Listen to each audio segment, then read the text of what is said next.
إلا بالله العلي العظيم حسبنا الله ونعم الوكيل نعم المولى ونعم النصير أعوذ بالله من الشيطان اللعين الرجيم بسم الله الرحمن الرحيم الحمد لله رب العالمين والعاقبة للمتقين والجنة للموحدين والنار للملحدين والصلاة والسلام على أشرف الأنبياء والمرسلين سيدنا وشفيعنا ونبينا أبي القاسم محمد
کوئی انسان ایسا نہیں کہ جس کے لیے ہمارے نبی رحمت نہ ہو. تو معلوم یہ ہوا کہ ہمارے نبی مومن کے لیے بھی رحمت ہے اور منافق کے لیے بھی رحمت ہے اور کافر کے لیے بھی رحمت ہے. یہ اور بات ہے کہ مومن کے لیے رحمت ہونے سے اور مطلب ہے, منافق کے لیے رحمت ہونے سے اور منشا ہے اور کافر کے لیے رحمت ہونے سے اور مقصد ہے. مومن کے لیے رحمت اس طرح سے کہ رائے حق دکھا کر گمراہی سے بچا لیا, اور منافق کے لیے رحمت اس طرح سے کہ بظاہر کلمہ لا الہ الا اللہ زبان پر جاری کرنے سے اسلام کی کفر کش تلوار سے اس کی جان بچ گئی, اور کافر کے لیے رحمت اس طرح سے کہ اس کا وجود پیغمبر اسلام کے صدقے میں زمین پر ہے کہ اگر پیغمبر اسلام نہ آئے ہوتے تو یہ زمین کا فرش نہ ہوتا, آسمان کا شامیانہ نہ ہوتا, ستاروں کے چراغ نہ ہوتے, آفتاب و مہتاب کی قندیلیاں نہ ہوتی. اس لیے کہ اللہ کہہ رہا ہے لولا لما خلقت الافلاق, اے محمد اگر تمہیں پیدا نہ کرتا تو کائنات کی کسی شے کو پیدا نہ کرتا. تو اگر حضور رحمت للعالمین نہ آئے ہوتے تو کائنات کی کوئی شے پیدا نہ ہوتی, تو کافر کا وجود کہاں سے ہو جاتا. صلوات پڑھے پر محمد والے محمد.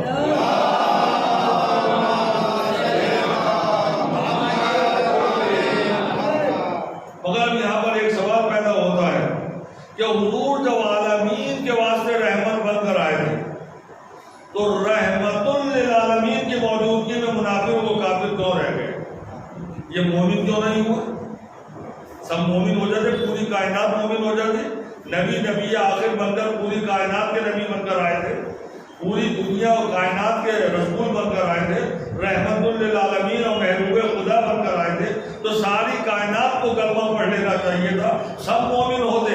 تو منافق منافق کیوں رہ گیا, کافر کافر کیوں رہ گیا, اور کوئی مومن کامل کیوں ہو گیا؟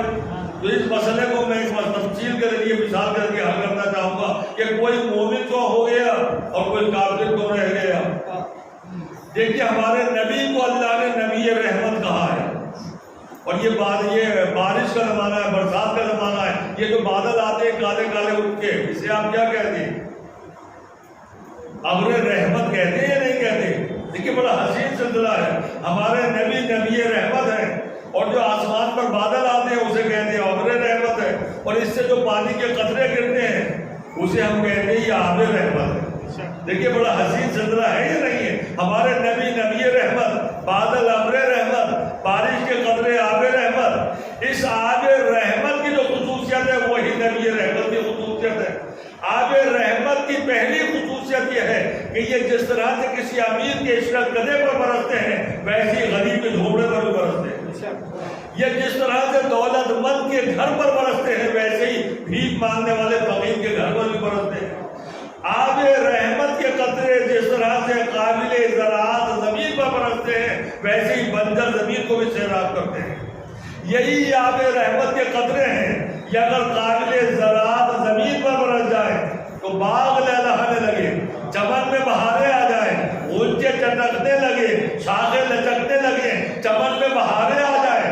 اور یہی آب رحمت کا قطرہ ہے، اگر بنجر زمین پر گر جائے تو گھاس کا ایک پتا پہ روئیلا نہیں ہوتا۔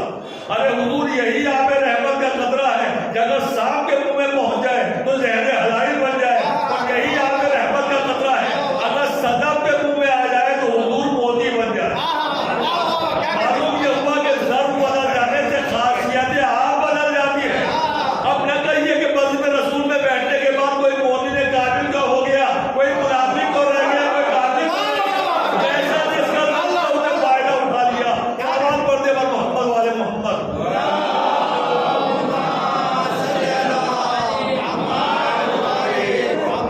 تو جب نبی کو رحمت للعالمین بنا کر اس بزم کائنات میں اللہ نے بھیجا تو کہا لما خلقت الافلاق، ہے محمد تجھے پیدا نہ کرتا تو کائنات کی کسی شے کو پیدا ہی نہ کرتا۔ یعنی اللہ یہ کہہ رہا ہے کہ میں نے تیری وجہ سے پوری کائنات کو خلق کیا ہے۔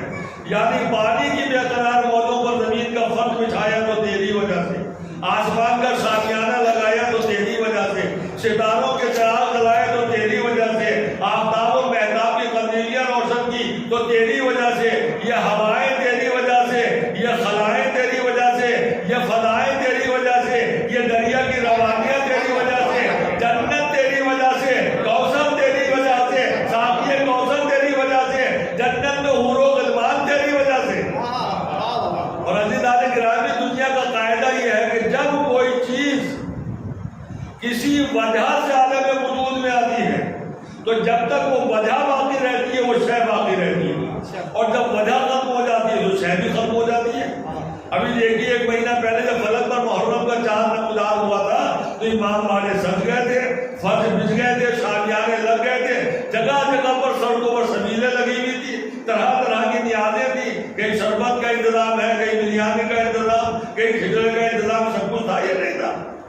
ادھر محرم کا عشرہ تمام ہوا اور 11 محرم نمودار ہوئی، فرش سمیٹ دیے گئے، شامیانے اتار دیے گئے، اب وہ سبیلیں بھی نظر نہیں آتی، سبیلیں بھی ہٹا دی گئی، نہ وہ نظر و نیاز کا انتظام ہے جو سبیلوں کو ہوا کرتا تھا۔ اب پوچھئے کہ یہ سب کچھ کہاں چلا گیا؟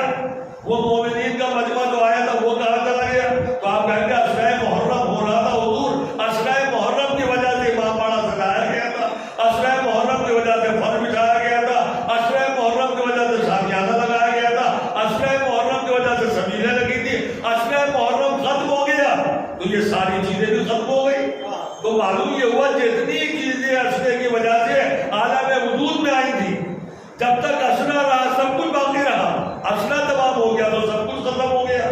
تو نتیجہ یہی تو نکلا، جب کسی وجہ سے کوئی چیز وجود میں آتی ہے تو جب تک وہ شے رہتی ہے، وجہ رہتی ہے، وہ شے باقی رہتی ہے، وجہ ختم ہو جاتی ہے، شے بھی ختم ہو جاتی ہے۔ اب اللہ یہ کہہ رہا کہ اے محمد میں نے تیری وجہ سے زمین کا فرش بچھایا، تیری وجہ سے آسمان کا شامیانہ لگایا، تیری وجہ سے ستاروں کے چراغ روشن کیے، تیری وجہ سے باغوں کو لہلایا، تیری وجہ سے چمن کو بہاریں دی۔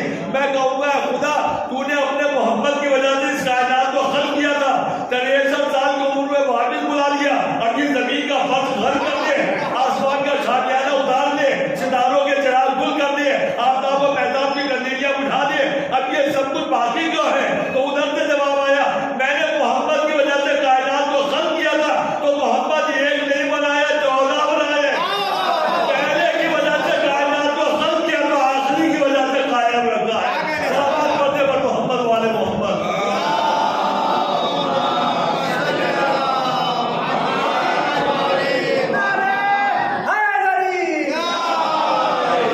تو یہ کائنات کا وجود دلیل ہے کہ پردہ غیبت میں کوئی محمد موجود ہے، ورنہ یہ کائنات ختم ہو جاتی ہے۔ دوسری دلیل پردہ غیبت میں کوئی محمد ہے، ورنہ کعبے کی طہارت ختم ہو جاتی ہے۔ اس لیے کہ کعبہ بنایا جناب ابراہیم نے اسماعیل کو ساتھ لے کر، وَإِذْ يَرْفَعُ إِبْرَاهِيمُ الْقَوَاعِدَ مِنَ الْبَيْتِ وَإِسْمَاعِيلُ، ابراہیم نے اسماعیل کو ساتھ لے کر کعبے کی دیواروں کو بلند کیا، اور جب کعبے کی تعمیر سے وہ فارغ ہوئے تو اللہ کی آواز آئی تُطَہِّرُ بَيْتِي لِلطَّائِفِينَ، اے ابراہیم کعبہ تو بنا دیا، اب طواف کرنے والوں کے لیے کعبے کو طاہر بھی کر دو۔ تو جناب ابراہیم نے اسماعیل کو ساتھ لیا اور کعبے کو طاہر کر دیا، ہو گیا کعبہ پاک۔ جب تک ابراہیم رہے کعبہ پاک رہا، جب تک اسماعیل رہے کعبہ پاک رہا۔ ابراہیم و اسماعیل کے جانے کے بعد کیا کعبے کی طہارت باقی رہ گئی؟ نہیں، جب تک ابراہیم و اسماعیل رہے کعبے کی طہارت باقی رہی۔ ابراہیم و اسماعیل گئے اور کعبے کی طہارت ختم ہو گئی۔ اور دلیل اس کی یہ ہے کہ جب حضور سرور کائنات رحمت للعالمین بن کر اس بزم کائنات میں آئے تو کعبے میں 360 بت خدائی کر رہے تھے، تو 360 بتوں کا کعبے کے اندر آنا دلیل ہے کہ کعبے کی طہارت ختم ہو گئی۔ اور جب حضور آئے دنیا میں تو ادھر سے پھر آواز آئی، اے محمد، جس طرح سے میرے خلیل میرے ابراہیم نے اسماعیل کو ساتھ لے کر کعبے کو طاہر کیا، تم علی کو ساتھ لے کر کعبے کو طاہر کیا۔ محمد نے علی کو ساتھ لیا اور کعبے کو طاہر کر دیا، اور علی نے نکال کے بتوں کو سب باہر دے دیا اور کعبہ طاہر ہو گیا۔ اب محمد بھی چلے گئے، علی بھی چلے گئے، تو کیا کعبے کی طہارت ختم ہو گئی؟ نہیں، کعبے کی طہارت آج تک باقی ہے، قیامت تک باقی رہے گی۔ میں کہوں گا خدا ابراہیم بھی تیرے نبی ہے، محمد بھی تیرے نبی ہے، وہ بھی اولو العزم پیغمبر ہے، یہ بھی اولو العزم پیغمبر ہے، وہ خلیل ہے، یہ حبیب ہے، وہ بھی صاحب شریعت نبی اور یہ بھی صاحب شریعت نبی۔ انہوں نے بھی کعبے کو طاہر کیا، انہوں نے بھی کعبے کو طاہر کیا، لیکن ابراہیم نے جو کعبے کو طاہر کیا کعبہ طاہر نہ رہ سکا، طہارت ظاہر ہو گئی، اور محمد نے کعبے کو طاہر کیا تو آج تک باقی ہے، قیامت تک طہارت باقی رہے گی۔ اے اللہ، ابراہیم نے کعبے کو طاہر کیا تھا، قیامت تک طاہر رہتا کعبہ، طہارت ظاہر کیوں ہوئی؟ اور اسماعیل کے جانے کے بعد کعبے کی طہارت ختم ہوئی تو محمد اور علی کے جانے کے بعد بھی کعبے کی طہارت ختم ہو جاتی، یہ باقی کیوں ہے؟ ابراہیم نے کعبے کو طاہر کیا تو طہارت ختم ہو گئی، محمد نے کعبے کو طاہر کیا تو طہارت باقی رہ گئی۔ اللہ یہ فرق کیا ہوا؟ تو ادھر سے جواب آیا کہ فرق اس لیے ہوا کہ ابراہیم نے کعبے کو طاہر ضرور کیا لیکن قیامت تک کے لیے محافظ کعبہ نہیں چھوڑا۔ محمد نے کعبے کو طاہر بھی کیا ہے اور قیامت تک کے لیے محافظ کعبہ بھی چھوڑا ہے، تو بڑھتا ہے قیامت میں کوئی محمد ہے، ورنہ کعبے کی طہارت ختم ہو جاتی۔ صلوات پڑھتے پر محمد والے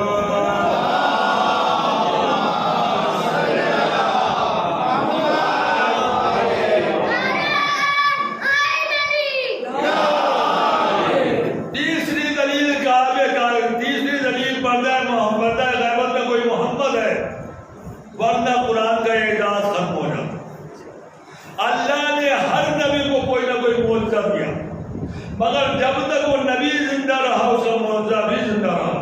نبی گیا تو اس کا معجزہ بھی چلا گیا۔ جناب موسیٰ کو عصا دیا گیا تھا معجزے کے طور پر، اگر وہ دریا میں رکھ دیتے تھے تو راستہ بن جاتا تھا، سانپوں کے سامنے ڈال دیتے تھے تو انتہا بن جاتا تھا، آئیے نہیں تھا۔ داؤد کو ہاتھ دیا تھا، دستے داؤد کے لیے معجزہ تھا، اور اس کا معجزہ یہ تھا کہ لوہے کو ہاتھ میں لیتے تھے تو موم بن جاتا تھا، اس سے وہ پوری زرہ ہاتھوں سے تیار کر لیا کرتے تھے، نہ لوہے کو آگ میں جلانے کی ضرورت تھی اور نہ اس پہ ہتھوڑا جلانے کی ضرورت تھی، وہ موم کی طرح سے لوہا ان کے ہاتھ میں آنے کے بعد لوہا موم بن جاتا تھا۔ یہ دستے داؤد کے لیے معجزہ تھا۔ ہر نبی کو معجزہ دیا۔ جناب ابراہیم نار نمرودی کے بھڑکتے ہوئے شولوں میں کود گئے اور نار نمرودی کے بھڑکتے ہوئے شولے گلزار بن گئے، یہ ان کا معجزہ تھا۔ جس طرح سے ہر نبی کو معجزہ دیا ویسے ہی ہمارے نبی کو بھی معجزہ دیا، معجزے کے طور پر قرآن دیا۔ قرآن ہمارے نبی کا معجزہ ہے۔ معجزے کے لیے ضروری ہے کہ اس پہ چیلنج ہو۔ ہمارے گھروں میں جو معجزے ہوتے ہیں وہ معجزہ نہیں ہے، معجزے کے لیے پہلی شرط یہ ہے کہ اس میں چیلنج ہونا ضروری ہے۔ اگر معجزہ ہے تو اس کے لیے چیلنج تم سے ہو سکے تو جواب دیا۔ جناب داؤد نے وہ چیلنج کیا، لے آؤ ایسا کوئی ہاتھ جس کے ہاتھ میں آنے کے بعد لوہا موم بن جائے۔ موسیٰ کے پاس آتا تھا، لے آؤ کوئی ایسا کہ جو دریا میں راستہ پیدا کر دے۔ ہر نبی کے معجزے کے ساتھ میں ایک چیلنج بھی آیا، اور جب قرآن آیا تو نبی کا چیلنج اللہ کی طرف سے لے آؤ اس کا جواب، 10 سوروں کا جواب لے آؤ، 5 سوروں کا جواب لے آؤ، 2 کا، ارے ایک چھوٹے سے چھوٹے سورے کا جواب لے آؤ۔ ہوا چیلنج یہ نہیں ہوا؟ چیلنج اپنے دوستوں کے لیے نہیں کیا جاتا، دشمن کے سامنے کیا جاتا۔ تو معاوضہ بھی کبھی اپنے دوستوں کے لیے نہیں ہوگا بلکہ دشمنوں کے لیے ہوگا، اور جب تک اس کے ساتھ میں چیلنج نہیں ہوگا وہ معاوضہ نہیں۔ تو ہر نبی کو جو اللہ نے معاوضہ دیا اس کے ساتھ جب تک وہ زندہ رہا وہ معاوضہ رہا۔ ادھر نبی گیا اس کا اعزاز ختم ہو گیا، دست داؤد کے ساتھ چلا گیا۔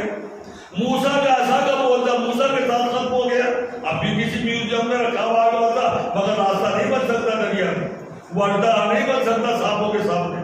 دست داؤد کے ساتھ چلا گیا، جس نبی کو معاوضہ دیا وہ ختم ہو گیا اسی نبی کے ساتھ۔ لیکن ہمارے نبی کو جو قرآن معاوضہ بنا کر دیا وہ جس طریقے سے نبی کے پاک و پاکیزہ ہاتھوں پر معاوضہ تھا، ویسے ہی آج ہمارے گنہگار ہاتھوں پر بھی معاوضہ ہے۔ ہمارے گنہگار ہاتھوں پر قرآن کا چیلنج باقی ہے، ہو سکے تو جواب لے آؤ۔ نہ کل کوئی جواب دے سکا نہ آج کوئی جواب دے سکا، تو میں اللہ سے کہوں گا کہ عیسیٰ کا معاوضہ ختم ہو گیا، موسیٰ کا معاوضہ ختم ہو گیا، ابراہیم کا معاوضہ ختم ہو گیا، داؤد کا معاوضہ ختم ہو گیا، یہ حضور کا معاوضہ باقی جو ہے اسے بھی ختم ہو جانا چاہیے تھا۔ تو ادھر سے جواب آئے گا ان سب کے معاوضے اس لیے ختم ہو گئے کہ ہم نے ابراہیم ایک بنایا تھا، موسیٰ ایک بنایا تھا، عیسیٰ ایک بنایا تھا، محمد ایک نہیں بنایا، 14 بنایا ہے۔ اللہ کرنے پر محمد والے محمد۔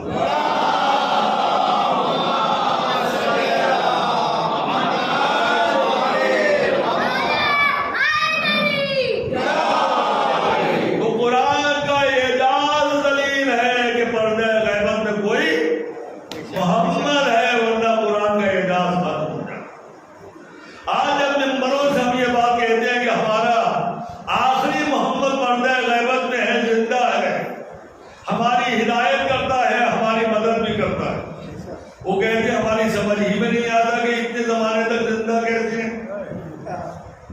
وہ بھی مانتے ہیں آخری محمد کو، مہدی کو مانتے وہ بھی ہیں، مگر دونوں پر اتنا اختلاف، وہ کہتے ہیں پیدا ہوں گے، اور ہمارا عقیدہ یہ ہے پیدا ہو چکے ہیں پردہ غیبت میں۔ وہ کہتے ہیں پردہ غیبت میں رہنے کی وجہ سے سب سے بڑی خرابی پیدا یہ ہوئی کہ نقلی اماموں نے دعویٰ امامت کر دیا۔ اگر یہ عقیدہ نہ ہوتا اور یہ ہوتا پیدا ہوں گے تو یہ نقلی امام پیدا نہ ہوئے ہوتے۔ ہم نے کہا نقلی اماموں کا دعویٰ امامت کرنا ہی دلیل ہے کہ ہمارے امام بہت قیمتی ہیں، اس لیے کہ کوئی بے قیمت چاہے کی نقل بناتا ہی نہیں ہے۔ ارے مٹی کی کوئی نقل بنا کے کرے گا کیا؟ سونے کی نقل بنائی جاتی ہے، ڈالر کی نقل بنائی جاتی ہے، ہیرے اور جواہرات کی نقل بنائی جاتی ہے۔ تو امام کے نقلی اماموں کا دعویٰ امامت کرنا دلیل ہے ہمارے امام بہت قیمتی ہے۔ صلوات پڑھتے پر محمد والے محمد۔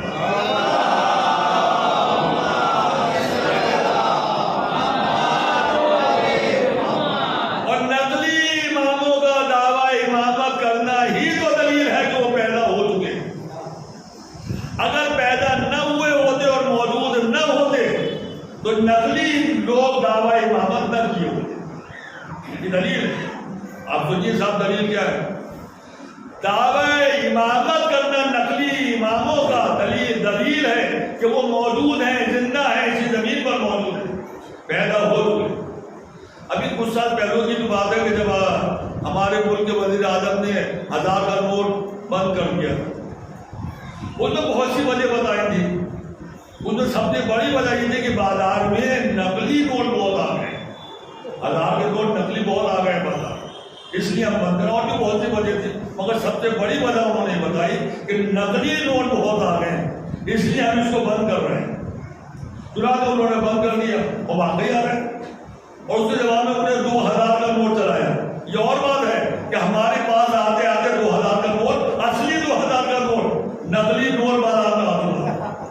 یہ الگ بات ہے کہ جیسے 2000 کا نوٹ چھپا لوگوں کے پاس بعد میں آیا، نقلی بازار میں پہلے پہنچ گیا۔ تو مودی جی نے کہا اس لیے بند کر رہا ہے، نقلی بہت چھپ گئے ہیں، اور واقعی چھپ رہے تھے، بڑے بڑے کارخانے لگے ہوئے، بڑی بڑی مشینیں لگی ہوئی تھی۔ ہم نے کہا کہاں چھپ رہے ہیں؟ بولے کہ یہاں بھی چھپ رہے ہیں اور باہر سے آ رہے ہیں زیادہ تر۔ رات کو جیسے ہی 8 9 10 11 بجے، پتہ نہیں مجھے بھول گیا کتنے بجے ہوا تھا اعلان، جیسے ہی مودی نے اعلان کیا 1000 کا نوٹ بند، تو جتنے کارخانے تھے، جتنی فیکٹری فیکٹریاں تھی، جتنی مشینیں تھی جو نقلی نوٹ دھڑا دھڑ چھاپ رہی تھی وہ فوراً بند ہو گئی.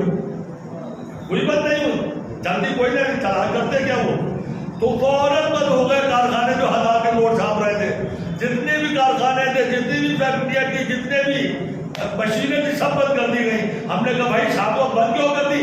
کب چھاپیں گے تو یہ نوٹ چلیں گے کس کے نام پر؟ اس لیے کہ اصلی نوٹ تو مودی نے ضبط کر دیا، بازار میں اصلی ہے ہی نہیں تو نقلی چلائیں گے کس نام پر؟ معلوم یہ ہوا نقلی چلتا ہی اس وقت ہے جب تک کہ اصلی بازار میں موجود ہے. نقلی نوٹوں کا دعویٰ امامت کرتا دلیل ہے کہ اصلی موجود ہے. محمد والے محمد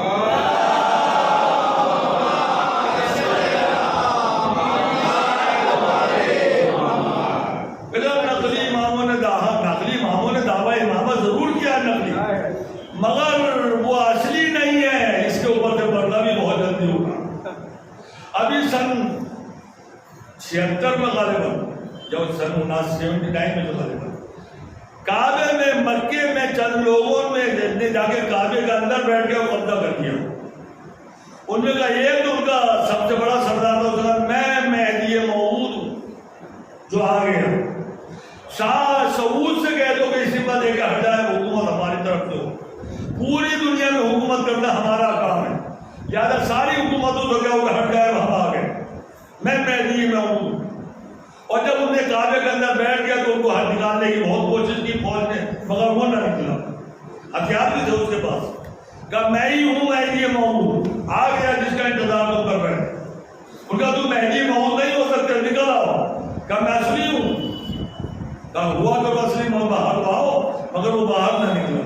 چاروں طرف سے فوج نے گھیر لیا. جتنے لوگ طواف کر رہے تھے ان کو ہٹا دیا، جتنے لوگ نمازیں پڑھ رہے تھے انہیں ہٹا دیا، جتنے لوگ دعائیں پڑھ رہے تھے انہیں ہٹا دیا. پورے کعبے کے اندر پورے عمارت پر فوج نے قبضہ کر دیا.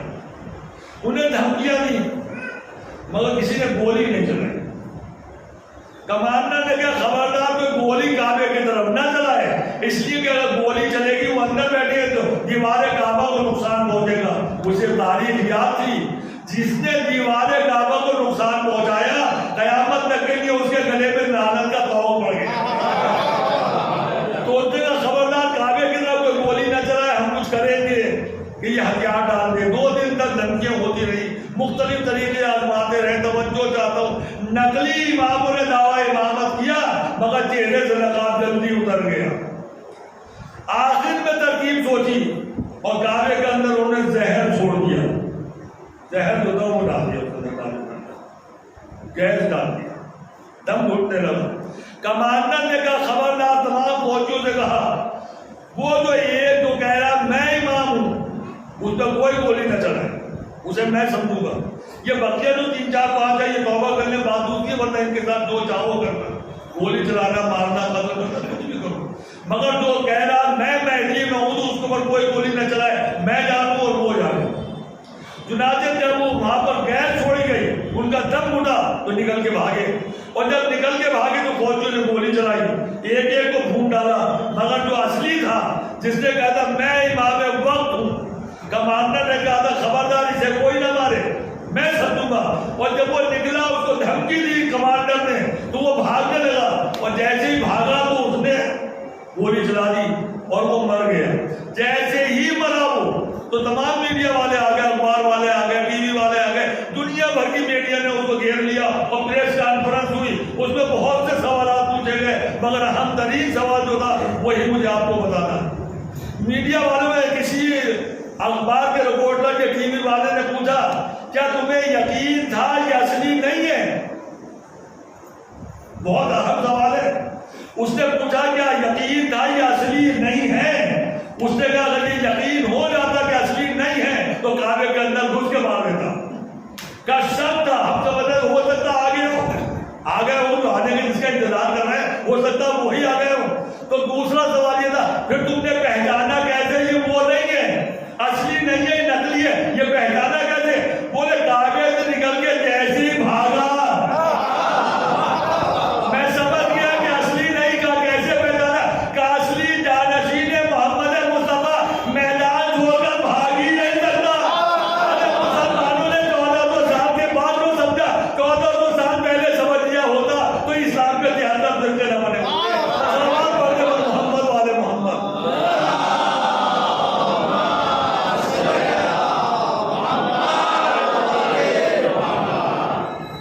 بھائی یہ پردہ غیبت میں کرتے کیا؟ ہم نے کہا ہماری ہدایت کرتے ہیں، ہماری مدد کرتے ہیں۔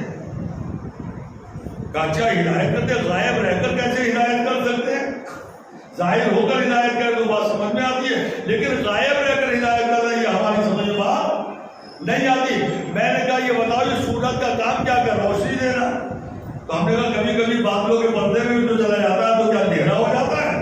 نہیں، بادلوں کے پردے میں سورج ضرور چلا جاتا ہے، مگر اس کی شعاعیں چھن چھن کر ہم تک پہنچتی رہتی ہیں۔ تو جس طریقے سے دنیا کا یہ آفتاب بادلوں کے پردے میں رہ کر ہمیں روشنی سے محروم نہیں کرتا ہے، ویسے ہمارا امام غیبت کے پردے میں رہ کر ہمیں ہدایت سے محروم نہیں کرتا ہے۔ صلوات پڑھتے پر محمد والے محمد۔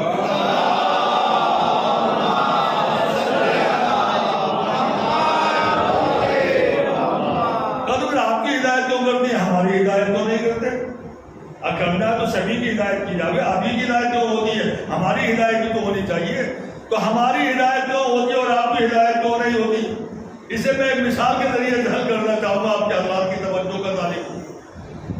دیکھیے جب سورج مشرق سے نکلتا ہے تو پوری دنیا میں روشنی ہو جاتی ہے، اور جب وہ غروب ہو جاتا ہے تو روشنی ختم ہو جاتی ہے، اندھیرا چھا جاتا ہے، ہوتا ہی نہیں اندھیرا ہو، مگر آپ تو روشنی میں بیٹھے ہوئے۔ سورج غروب ہوئے 2-3 گھنٹے کو لگے، لیکن آپ اندھیرے میں نہیں بیٹھے، روشنی میں بیٹھے ہوئے۔ تو ہم نے کہا روشنی کہاں جا رہی؟ گاڑی ٹیوب لائٹ جو چل رہی ہے اس کی وجہ سے روشنی ہو رہی ہے۔ ہم نے کہا ٹیوب لائٹ جو یہ روشنی دے رہے ہیں اس میں طاقت کہاں سے مل رہی ہے؟ کہ یہ بجلی پاور ہاؤس سے آ رہی ہے۔ تو ہم کہا بجلی پاور ہاؤس آپ میں سے کسی کو نظر آ رہا ہے؟ کسی کو دکھائی دے رہا؟ کہ نہیں صاحب وہ شہر سے باہر بنایا جاتا ہے۔ تو معلوم یہ ہوا کہ بجلی پاور ہاؤس شہر والوں کو نظر نہیں آتا ہے، شہر والوں کی نظروں سے غائب ہوتا ہے، مگر وہ اپنی طاقت گھر گھر پہنچاتا ہے یا نہیں پہنچاتا ہے؟ ہر گھر کی تاریکی کو روشنی سے بدلتا ہے یا نہیں بدلتا ہے؟ مگر میرے دوستوں مجھے صحیح بتانا، اگر آپ کے گھر سے بجلی پاور ہاؤس کا کنیکشن ہی نہ ہو،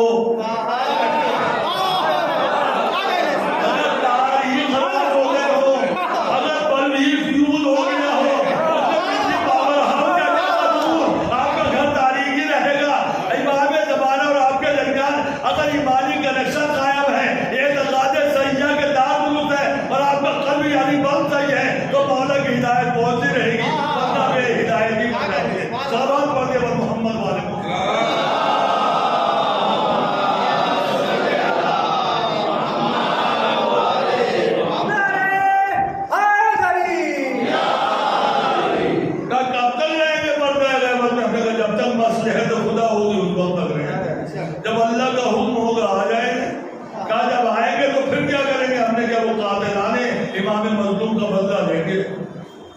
تو ادھر سے جواب ملا اگر بدلہ ہی لینا ہے تو یزید کو قبر سے اٹھا کے بدلہ لینے، انتظار کس چیز کا ہے؟ تو ہم نے کہا یہ بات بھی صحیح ہے کہ یزید کو قبر سے نکال کے بدلہ لیا جا سکتا ہے، مگر مشکل یہ ہے امام کے سامنے کہ یزید ایک نہیں ہے، یزید 3 ہے، اور 2 یزید مکمل طور پر سامنے ہیں، لیکن تیسرا یزید ابھی مکمل طور پر سامنے نہیں آیا، اس کے افراد پیدا ہو رہے ہیں۔ تو جب تک آخری یزید کی آخری فرد دنیا میں نہیں آئے گی اس وقت تک امام ظہور نہیں ہو پائے گا۔ اب آپ سوچ رہے ہوں گے 3 یزید آپ نے کون سے بیان کر دیے؟ تو اگر آپ زیارت وارثہ یقیناً ہر شیعہ پڑھتا ہے زیارت وارثہ، ہر روز نہیں پڑھتا ہے زیارت وارثہ، تو شب جمعہ تو ضرور ہی زیارت وارثہ ہمارے یہاں پڑھی جاتی ہے۔ اگر آپ زیارت وارثہ پڑھتے ہیں تو آپ کو یاد ہونا چاہیے کہ زیارت وارثہ میں 3 یزیدوں پر لعنت کہی گئی ہے۔ لعن اللہ امتاً قتلت کا، ولعن اللہ امتاً ظلمت کا، ولعن اللہ امتاً سمعت بذلک فرضیت میں۔ پہلے اس یزید پر لعنت جس نے حسین کو قتل کیا، آل محمد کو قتل کیا، دوسرے اس یزید پر لعنت جس نے آل محمد پر ظلم لایا، اور تیسرے اس یزید پر لعنت جس نے اس ظلم و ستم کو سنا اور اس پر راضی بھی رہا۔ تو پہلا یزید بھی سامنے موجود ہے، بدلہ لیا جا سکتا ہے، ظلم کرنے والا یزید بھی سامنے موجود ہے، اٹھا کے بدلہ لیا جا سکتا ہے، لیکن یہ تیسرا یزید جس نے ظلم و ستم کو سنا اور اس پر راضی بھی رہا، اس کے افراد پیدا ہو رہے ہیں، ہر سال پیدا ہوتے ہیں، ہر زمانے میں پیدا ہوتے ہیں۔ تو جب تک یہ آخری یزید کی آخری فرد دنیا میں نہیں آئے گی